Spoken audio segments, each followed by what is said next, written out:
Guess what, folks? I've got jury duty. That's right. I'm at the courthouse. I just parked. I'm going to walk into the building to begin my journey today. Pretty excited. I've never actually been picked for a jury, but I think today might be my lucky day. I think today is the day that I finally get to sit in that box and experience a trial from the best seat in the courtroom. Let's see. We'll see. I mean, are there attorneys inside that building who can look at me and say, yeah, that's the guy. He can be fair and impartial. Of course I can. Of course I can. I mean, first of all, I love the Constitution. Second of all, as a journalist, my job is to be fair and impartial. So I think I might be the greatest juror ever. Ever. The question is, will there be an attorney or judge willing to put me in the box? Follow me, folks, on my journey today as I report for jury duty. It's a nasty, rainy day, but duty calls, folks. Duty calls. Time to head into the great halls of justice here in downtown. Oh, I almost got hit crossing the street. I mean, these city folk gotta look out for the pedestrians. All right, I'm heading in.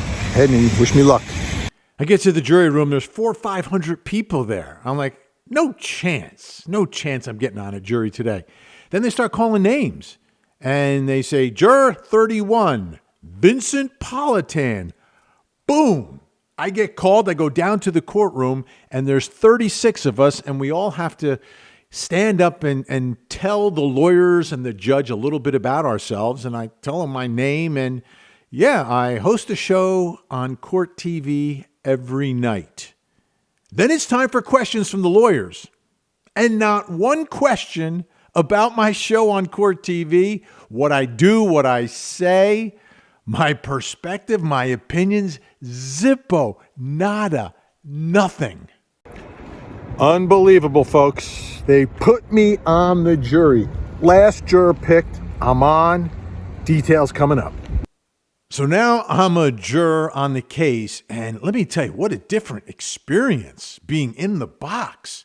I mean, yeah, I always pay attention, but now, like, you're feeling the case. Witnesses testify, you feel for them. You're like watching and listening, and you want to do the right thing. This is it, day one.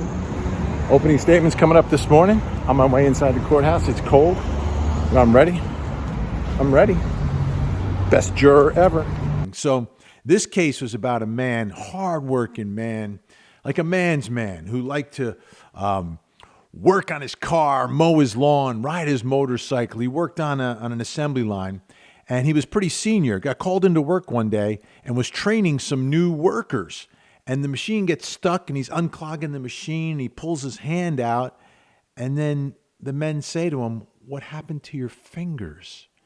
And what happened was his fingers got sliced on an angle like this, 3 of them. Completely tragic, heartbreaking. Absolutely heartbreaking, the story.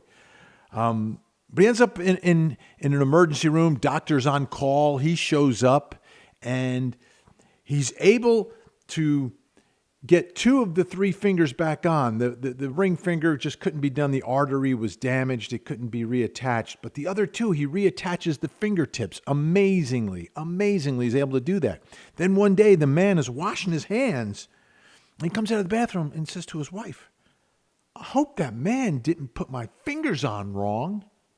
And he was saying the middle fingertip was on the pointer finger, and the pointer finger was on the middle finger. At least that's what he thought. And he approached the doctor about it and said, "Doctor, and the doctor said, it's highly unlikely that happened." But then he goes, when he finishes therapy, to a fingerprint expert who confirms to him that the fingers are transposed. And that's what the lawsuit's all about. The fact that his middle fingertip is on his pointer finger is on his middle fingertip. Unreal. So it's a medical malpractice case. Now, in medical malpractice, you have to prove that the doctor deviated from the standard of care.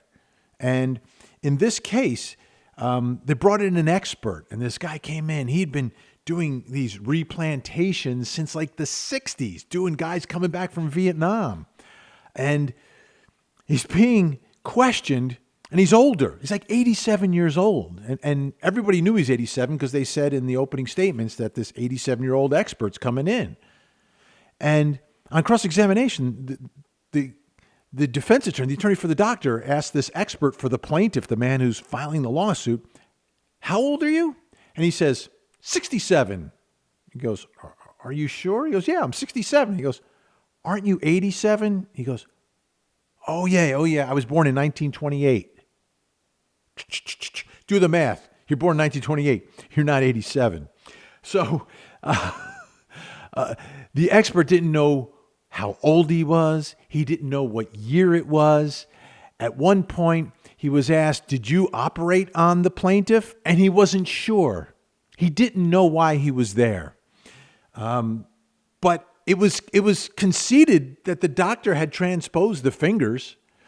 And then it's time for us to make our decision. And the judge instructs us on the law and says that the doctors are presumed to have followed the standard of care. Much like a criminal defendant is presumed innocent, a doctor is presumed to have followed the standard of care.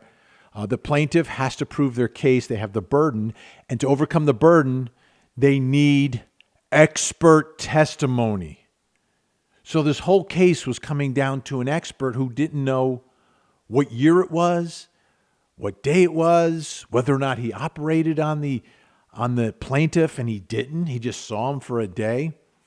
Something else came up in cross-examination, and this I could not believe, because there's two ways to become a hand surgeon. You can be a orthopedic surgeon and then specialize in the hand, or you can be a plastic surgeon and then work on the hand. And it turns out the plaintiff's 87-year-old expert had a Facebook page for his practice, and on the front page was a woman, a woman who was very, I guess the word would be buxom.